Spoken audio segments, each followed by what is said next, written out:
Avant de commencer la vidéo, j'ai un aveu à vous faire. Je vais pas vous parler de j'ai pété mon slip, tout ça, je pète toujours mon slip. Mais là, il y a autre chose qui s'est pété hier quand j'étais chez ma maman pour l'accouchement de ma chienne. Oui, ma chemise s'est toute cassée dans mon dos. Je suis dégoûtée, je l'adorerais. Je l'ai récupérée à peine de chez ma maman il y a quelques jours. Elle est morte. Pff. Sinon à part ça, ça vous dit de commencer ce book haul? Coucou les kimichous, j'espère que vous allez bien. Alors, j'ai décidé de vous faire un book haul spécial graphique parce que hier je me suis rendue dans ma petite librairie d'amour où à chaque fois je craque puisque c'est une librairie spécialisée dans les graphiques. Et en fait hier j'en ai pris beaucoup. Donc je me suis dit, cumulé à tout ce que j'ai reçu ces derniers temps en graphique, et bien ça pouvait clairement faire l'objet d'un book haul et du coup ça sera un petit peu plus ciblé que d'habitude puisqu'on va vraiment parler de texte en images, n'est-ce pas? Mais je pense que ça peut vous plaire aussi et en tout cas c'est un test, on va voir si ça vous plaît. Mais moi en tout cas je suis très contente de vous tourner cette vidéo aussi, donc je m'y colle, let's go. Une saga que je n'ai toujours pas commencé à vrai dire, mais je voulais impérativement tous les tomes avant de commencer. Me demandez pas pourquoi, ça ne me le fait jamais pourtant, mais alors là clairement je ne pouvais pas. Donc du coup j'ai les tomes 4, 5, 6 de la saga Orange de Putu Putu Ichigo Takano, publié aux éditions Akata. Donc je l'ai pas encore commencé comme je vous l'ai dit, mais ça ne serait tardé.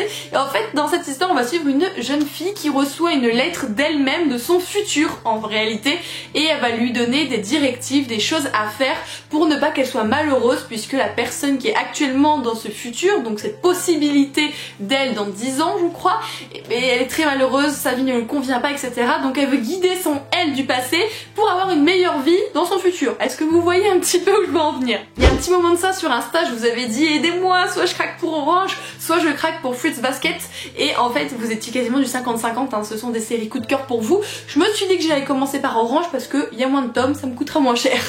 Bon, vous venez de le voir, mais évidemment je vais vous faire des inserts de toutes les images, de toutes les illustrations pour que vous ayez une idée du coup de crayon, du style graphique de chacun des dessinateurs, parce que je sais que c'est méga important et que quand moi je regarde des vidéos qu'il n'y a pas ça dedans, je suis frustrée, genre montre-moi, ça se trouve ça me plaît pas, alors arrête de parler, montre-moi, donc je vous montre. Ensuite j'ai reçu le tout premier tome d'une trilogie, une toute nouvelle trilogie publiée aux éditions HTT.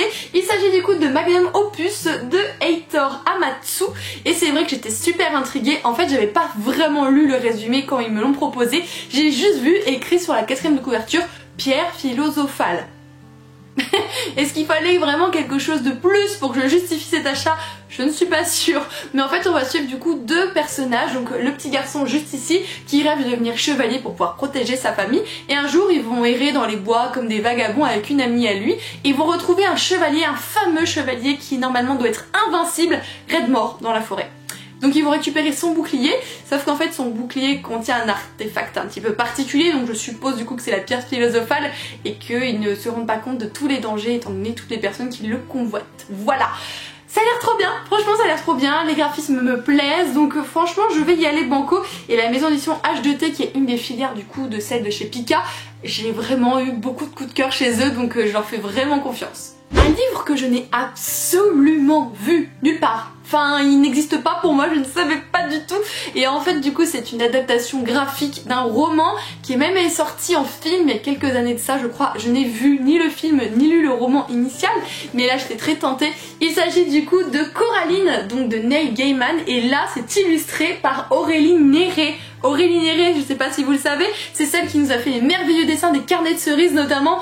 J'ai vu ça, j'ai fait wow, c'est un signe du destin. Je n'ai lu que le premier tome actuellement des carnets de cerises, mais n'empêche que c'est un style que j'aime beaucoup, les graphismes sont géniaux, très doux, très attendrissants. Par contre là, clairement, hein, Aurélie elle se revisite, on retrouve sa patte, mais c'est quelque chose de plus sombre, de plus Tim Burtonesque, je sais pas. Oui, j'invente des mots, mais clairement c'est ça en fait, c'est plus un style un petit peu sombre et mystérieux. Ce roman illustré publié aux éditions Albin Michel va nous conter du coup l'histoire de Coraline, une petite fille qui vient d'emménager dans un nouveau manoir, et en fait elle va franchir une porte et découvrir un monde fantastique qui d'ailleurs ressemble étrangement au sien. Donc on va la suivre dans ses petites péripéties, et j'ai très envie de voir ça, surtout que je vous dis hein, les illustrations ont un côté très sombre et j'ai hâte. J'ai pas vu le film, donc dites-moi ce que vous en pensez vous du film d'ailleurs les Kimichou. Est-ce qu'il vaut le coup ou pas? Si je me trompe pas, c'est un film d'animation d'ailleurs plutôt qu'un film dit classique. Mais quand je l'ai vu posé sur l'estrade, en plus il était tout seul, vous vous rendez bien compte, j'ai dû le sauver de son désarroi. Ensuite, un titre que j'ai découvert du coup dans le catalogue Pika, et en fait c'était la sortie du tome 2 à ce moment là, donc j'ai dit bon c'est pas grave, je vais aller me chercher le tome 1 Je vais pas tout leur demander non plus. Donc j'ai les deux premiers tomes ici de Vampire Dormitory de Emma Toyama, c'est un A, Toyama, plus édition Pika, et c'est une histoire d'amour notamment et de vampires. Je suis sûre que vous êtes surpris par cette révélation, n'est-ce pas? Et dans cette histoire, on va suivre du coup Mito qui se travestit en homme pour pouvoir s'en sortir puisqu'elle vit dans la rue et pour se protéger, elle a trouvé ce seul moyen. Sauf qu'un jour, elle va perdre son emploi et là, ça va être l'hécatombe, elle sait plus du tout comment elle va s'en sortir. Et en fait, un jeune homme nommé Lucas va lui proposer un deal. Je te laisse vivre chez moi, sous un toit, tout ça, en échange de quoi? Et bien en fait tu es mon don de sang quotidien, voilà, pour faire simple puisque Lucas est un vampire. Sauf que Lucas déteste les filles, il en a une horreur vraiment, mais voilà. Sauf que, en plus de ça, c'est que pour que le sang des humains ait un bon goût, il faut qu'ils aient connu l'amour. Sauf que notre héroïne n'a jamais connu l'amour, donc le goût de son sang est vraiment infect. Donc du coup, vous avez d'un côté la jeune fille qu'il faut qu'elle garde à tout prix son secret sur son vrai sexe, puisque sinon elle va se retrouver à nouveau dehors. Et de l'autre, vous avez le vampire qui s'investit d'une mission, c'est qu'il arrive à connaître l'amour pour qu'après il puisse du coup boire son sang tranquillou et qu'il ait un bon goût. Des fois j'aime bien ce genre de petite lecture qui change un petit peu de ce que je présente habituellement. J'aime beaucoup les shoujo, j'y vais de plus en plus alors qu'avant je les reniais totalement.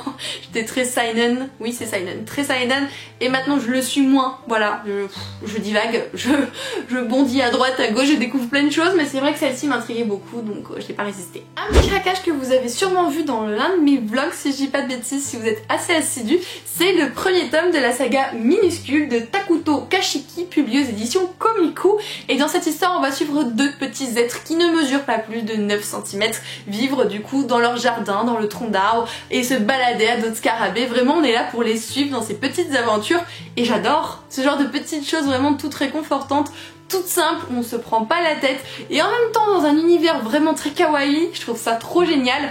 Je sais qu'il y a déjà pas mal de tomes de sortie, donc oui, j'ai plus d'un train de retard là ce coup-ci, mais j'ai envie d'y aller doucement et je pense que ce sera vraiment parfait pour les petits moments où j'ai peut-être un coup de cafard ou un petit coup de blues. Oui, oui, ça m'arrive aussi. J'ai ensuite reçu le tome 2 et 3 du manga Chobits, écrit et dessiné par Clamp, publié aux éditions Pika. J'ai toujours le tome 1 actuellement dans ma pile à lire, mais du coup quand j'ai vu qu'il y avait la suite, ils m'ont envoyé gentiment la suite tout simplement. Et dans cette histoire, ça va être une histoire un petit peu de romance, un petit peu d'amour entre un robot et un être humain. Voilà, c'est un des trésors, c'est un des piliers de Clamp, voilà, il est connu mondialement pour notamment ce manga et bien d'autres, hein. Clamp est vraiment très connu dans cet univers-ci, et c'est vrai que quand ils ont proposé ces rééditions absolument magnifiques, en plus avec une nouvelle traduction, ça peut vraiment être super cool. Donc il va falloir vraiment que je découvre. C'est vrai que les traits, on se rend compte qu'ils sont assez anciens.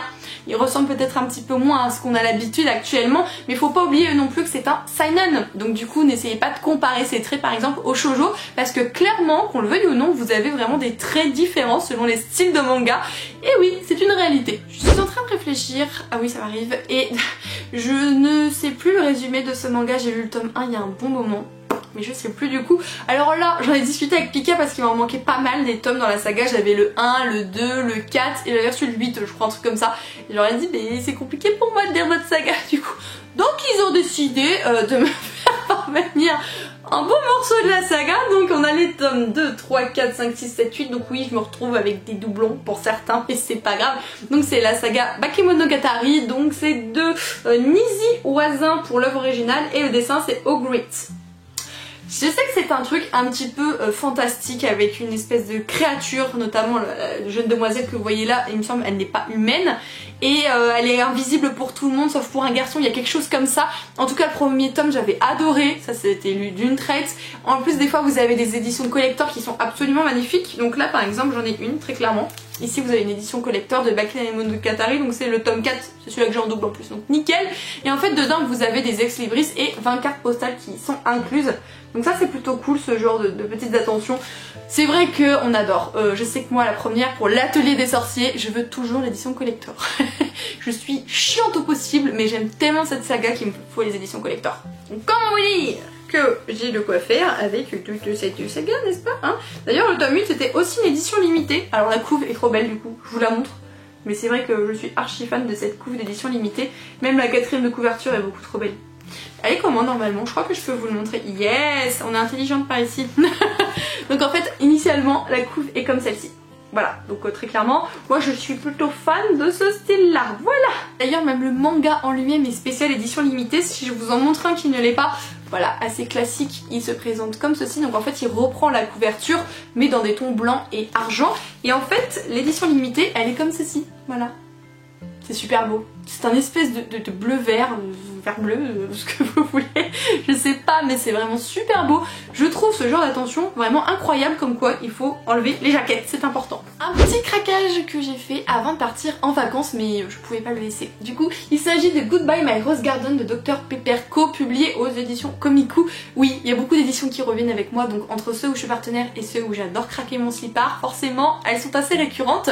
Et c'est vrai que j'étais très intriguée. En fait, on va vivre cette histoire auprès de Hanako, qui est une jeune japonaise et qui décide de tout franchir, de prendre le bateau, l'avion, que sais-je, et du coup de se rendre en Angleterre pour pouvoir découvrir son idole, puisque en fait elle est autrice d'un roman, et elle souhaite le montrer à son écrivain favori, sauf que le problème c'est que la maison d'édition où elle va aller, notamment du coup la maison d'édition de son auteur, eh bien il ne veut même pas s'occuper d'elle, hein, il refuse de s'en occuper catégoriquement, donc du coup elle va être recueillie par une noble et elle va devenir sa femme de chambre. Sauf que cette fameuse noble nommée Alice a quelques petits problèmes, disons-nous, puisque si elle l'a embauchée comme femme de chambre, ce n'est peut-être pas pour rien. Vous avez quelque chose d'écrit sur la 4e de couverture qui dit « Tue-moi ». Donc je pense que Alice demande du coup à Hanako de la tuer, et Alice va être vraiment déboussolée quand elle va se rendre compte que Hanako va essayer de faire son possible pour que ce ne soit pas le cas et de comprendre ses raisons. Voilà, il y a le tome 2 déjà là qui sort au mois d'octobre, je vous l'ai présenté dans mes sorties littéraires de la rentrée. Du mois d'octobre. C'est vrai qu'il m'intrigue énormément et j'ai été tout de suite séduite par ces graphiques qui sont incroyables et qui en plus dépeignent très bien l'époque dans laquelle se déroule cette histoire, puisque c'est en Angleterre en 1900, donc nous sommes au XXe siècle et c'est super intéressant et visuellement c'est vraiment très bien rendu. Je vous propose de faire une petite pause avec les mangas, même s'il y en a encore, on verra ça après. On va passer à quelques BD, et là j'ai craqué pour les 3 premiers tomes, carrément, de la saga de la boîte à musique de JJ et Carbone, publiée aux éditions Dupuis. Vous le savez peut-être pas ou non, mais en tout cas je vous en ai fait mention que le tome 4 allait sortir à la fin du mois. J'avais demandé à la maison Dupuis, donc moi ça va arriver dans ma boîte aux lettres, et ça fait un moment que je voulais lire cette saga, et là je me suis dit, écoute, le tome 4 arrive, tu vas la voir autant que tu te lances. Et dans cette histoire, on va suivre une petite fille nommée Nola qui un jour reçoit en cadeau la boîte à musique de sa maman, et elle se rend compte qu'il y a un espèce de petit individu dans la boîte à musique qui lui demande son aide.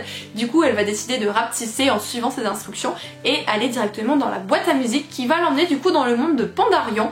Sauf que apparemment c'est un monde où il se passe des choses un petit peu bizarres et dangereuses.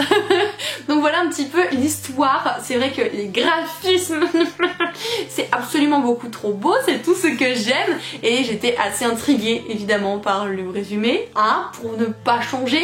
C'est un merveilleux combo et j'espère aimer cette saga autant que vous l'aimez. J'ai eu beaucoup de retours de votre part quand j'en ai parlé sur Instagram et vous êtes énormément à l'apprécier, donc j'espère vite rejoindre votre club. Une super affaire qui peut clairement vous intéresser, il s'agit du coup des 2 premiers tomes de la saga Sacha et Tom Cruise de Allard et Quignon, publiés aux éditions Soleil dans la collection Métamorphose. Et pourquoi je dis un super bon plan? Parce qu'en fait comme le tome 3 vient de sortir, vous avez du coup la possibilité d'avoir le lot directement du tome 1 et du tome 2 au prix d'un seul livre. C'est vraiment trop bien. Je me suis laissée tenter comme une bonne mouche et je ne sais pas, j'allais dire un gros caca, on va éviter.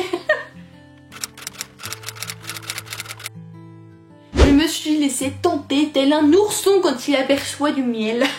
Voilà, je n'ai pas su résister, mais en fait elle me disait depuis un moment, mais je me suis dit que j'avais des priorités d'achat. Sauf que quand vous voyez que les 2 premiers tomes sont au prix d'un, et bien vos priorités s'envolent. C'est assez simple. Et en fait dans cette histoire on va suivre le jeune Tom Cruise qui a du coup ce prénom en l'honneur du monsieur favori de sa maman, n'est-ce pas? Et en fait il a toujours rêvé d'avoir comme animal de compagnie un petit rongeur, une souris ou un rat, quelque chose comme ça.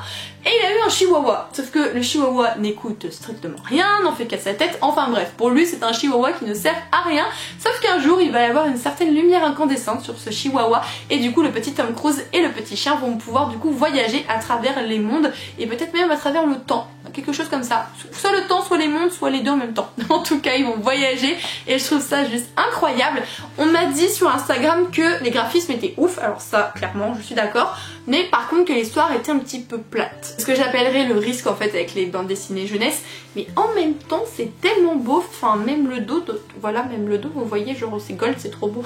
Oui, il m'en faut très peu, je sais, mais en même temps, vu la bonne offre, que voulez-vous?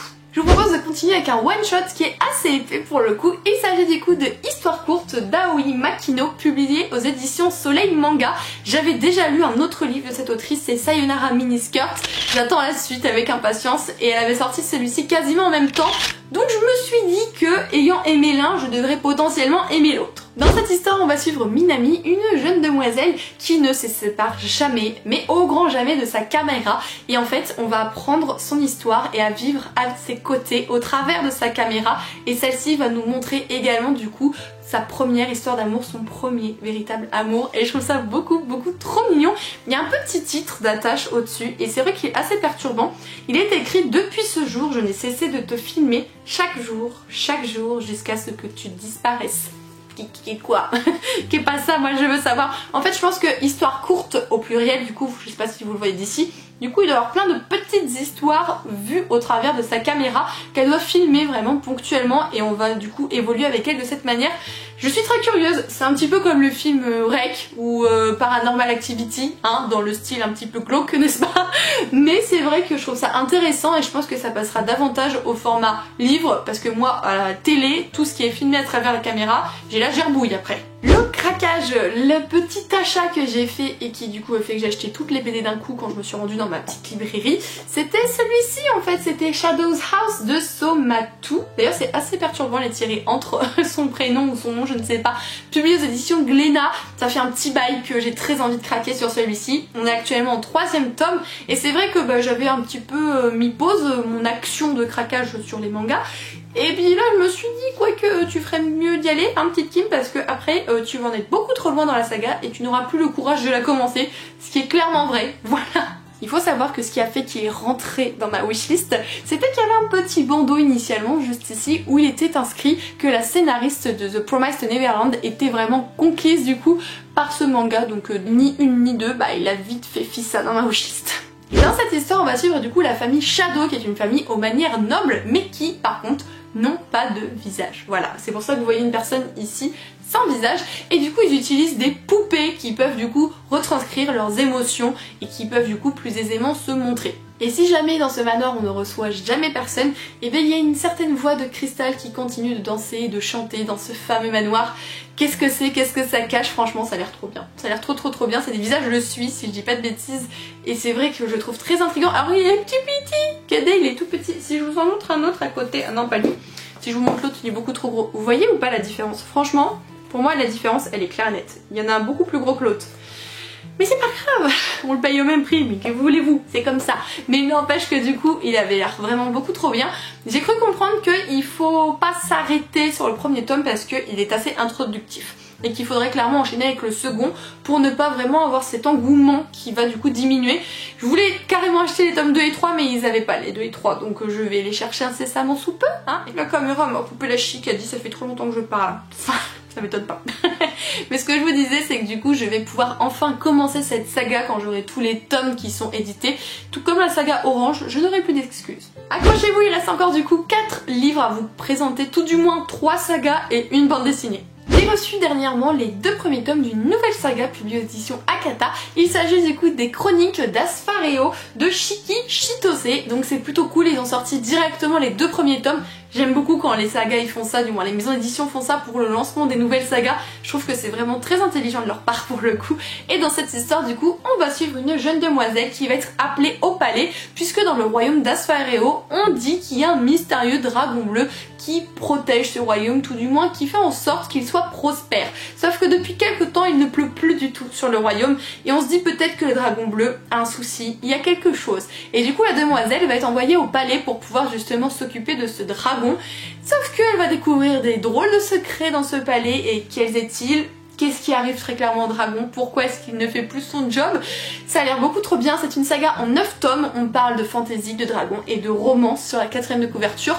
Donc est-ce qu'elle va pas tomber amoureuse d'un fameux prince ou quelque chose comme ça? C'est fort possible, ou du dragon, que sais-je, hein. Ce n'est pas moi la scénariste, mais c'est vrai que je suis assez intriguée. Quand ils m'ont proposé, notamment avec leur catalogue, j'ai fait ouais, c'est vrai qu'il a l'air vraiment bien, donc allez-y, moi je fonce, j'ai besoin de savoir ce qu'il en est. Je vous propose de continuer avec une duologie qui est actuellement terminée, c'est celle-ci. Il s'agit du coup des Enfants du Temps de Makoto Shinkai et de Wataru Kubota au dessin, publié aux éditions Pika. Alors je vous dis duologie, vous voyez 3 tomes, ils m'ont envoyé le tome 2 en double. Donc voilà, peut-être que j'achèterai le tome 1 et que du coup je vous ferai gagner directement la duologie, pourquoi pas, c'est une idée. Pourquoi est-ce que je suis en joie? Parce que j'adore Makoto Shinkai, pour moi c'est le nouveau Hayao Miyazaki. Je suis toujours conquise par ce qu'il propose, mais je n'ai pas vu ce film d'animation. Qu'est-ce que j'attends? Je sais pas. Dans cette histoire, on va suivre le jeune Odaka qui décide du coup de quitter son île natale pour essayer de faire sa vie à Tokyo. Sauf que sans le sou en poche, c'est vraiment pas évident jusqu'au jour où il va trouver un job dans une revue sur le paranormal. Ça commence bien. Sauf qu'à Tokyo, il n'arrête pas de pleuvoir et du coup on va demander à ce jeune garçon de trouver une fameuse fille soleil. Ce serait une fille qui aurait la possibilité de chasser les nuages et de par ses simples vœux de faire revenir le soleil. Sauf que lui il est extrêmement dubitatif là-dessus. Mais qu'est-ce qu'on me demande quoi? C'est ce qu'il se pose comme question jusqu'au jour où il va croiser la route d'une fameuse jeune fille et qui va clairement changer d'avis sur la question. Voilà. Donc je pense que c'est cette jeune fille, n'est-ce pas? Et ça c'est le jeune garçon qui est du coup à la recherche de la jeune fille. Ça a l'air vraiment beaucoup trop bien. J'ai vu un avis passer sur Insta qui disait que quand on a vu et adoré notamment le film d'animation, les mangas peuvent être un petit peu plus décevants, manquant de détails, manquant de sentimentalisme. Par contre c'est vrai que moi j'ai pas vu le film donc j'ai vraiment pas été embêtée. Mais si jamais vous l'avez vu, n'hésitez pas à me faire votre retour si vous avez commencé cette saga. Toujours et encore une fois, en ziotant le catalogue des éditions Pika, il y a un 3e tome et du coup la fin d'une saga qui va sortir.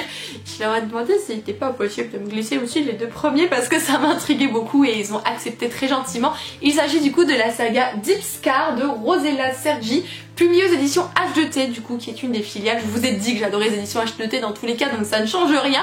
Et ici c'est un shoujo. On va suivre notamment Sophia, une jeune demoiselle qui du coup part faire ses études à Turin et qui va se retrouver colocataire avec une certaine Véronica. Alors si pour notre héroïne elle veut vraiment une vie d'étudiante tranquillou, elle a son chéri qui l'attend du côté de chez ses parents, etc. Véronica, elle, c'est la grosse fêtarde de service. Sauf que le petit ami de Sophia se méfie un petit peu de Véronica et redoute l'emprise qu'elle va avoir sur sa petite amie parce qu'en plus de ça, il y aurait un fameux Lorenzo dans l'histoire. Et il a l'impression que Lorenzo n'est pas très indifférent à notre chère Sophia et peut-être que elle aussi du coup. Ça a l'air trop bien. J'aime beaucoup le trait graphique, il me plaît totalement, c'est ce que je veux dans du shoujo. En plus je me dis que c'est une saga terminée donc j'aurai vraiment les tenants et les aboutissants d'histoire, c'est plutôt chouette. Donc je pense que je vais vite le manger. Je pense en fait que je vais surtout vous faire un espèce de vlog, enfin un espèce, hein, ça va être un vlog clairement, où je vais faire que des lectures graphiques pour essayer de vider ma pile à lire graphique qui est énormissime. Alors comme celle des romans, vous allez me dire oui, tout à fait, mais ça va beaucoup plus vite à lire les graphiques étonnamment, hein. Et on est déjà au dernier graphique de cette vidéo. Bon déjà tout est relatif, hein. J'ai tourné pendant grave longtemps, mais c'est pas grave. Je vous présente du coup mon dernier craquage d'avant-hier, non d'hier, nous sommes dimanche, je l'ai acheté samedi, c'est cette BD-ci, il s'agit du coup de Francis. Alors par contre, je ne sais pas si on dit Loputin ou Loputine, je ne sais pas. On ne rigole pas, voilà, c'est le nom du dessinateur et du coup du scénariste de cette bande dessinée. Déjà, je préfère vous dire, cette bande dessinée est vendue avec notamment un ex-libris qui est vraiment incroyable et qui va absolument du coup avec l'histoire de cette bande dessinée. Puisque dans cette histoire on va suivre notamment Francis qui du coup prend la forme d'un renard quand il est sur Terre. C'est un esprit en réalité, c'est un esprit qui est assez vicieux et perfide et dont on va suivre je suppose les aventures. Je vois qu'il y a une jeune fille dans l'histoire, des fois il y a une jeune fille qui perd un petit peu aussi ses vêtements donc je sais pas trop à quoi m'attendre, mais c'est vrai que les graphismes m'ont complètement séduite. Je ne connaissais pas du tout cette sortie et c'est l'une d'entre vous qui m'a envoyé un message sur Insta me montrant justement cet achat parce que cette personne avait pensé à moi et a raison. Elle avait totalement raison, c'était à juste titre, je suis absolument trop fan. J'ai même pas eu besoin de le demander à ma librairie, ils avaient décidé de le mettre en avant et je pense qu'ils ont clairement raison. Et bien voilà les Kimichou, cette vidéo est à présent terminée, j'espère qu'elle vous aura plu. Je suis du coup relativement à jour dans toutes mes réceptions graphiques, bien qu'il y en a que je vous ai jamais montré, mais alors du coup pour que je retrouve lesquelles c'est, là vous m'en demandez trop. Je pense vraiment du coup vous faire cette vidéo vlog pour réussir un petit peu écluser tout ça, ça peut être plutôt chouette, donc n'hésitez pas à me dire si vous êtes partant pour ce vlog, et si vous avez envie de rebondir sur des titres que vous avez lus, que vous avez dans votre pile à lire, qui vous tentent, ou si vous avez des questions, j'essaierai de vous répondre avec grand plaisir. D'ici là, je vous fais tout plein de gros bisous les Kimichou, prenez soin de vous, et moi je vous dis à très bientôt. Ciao ciao.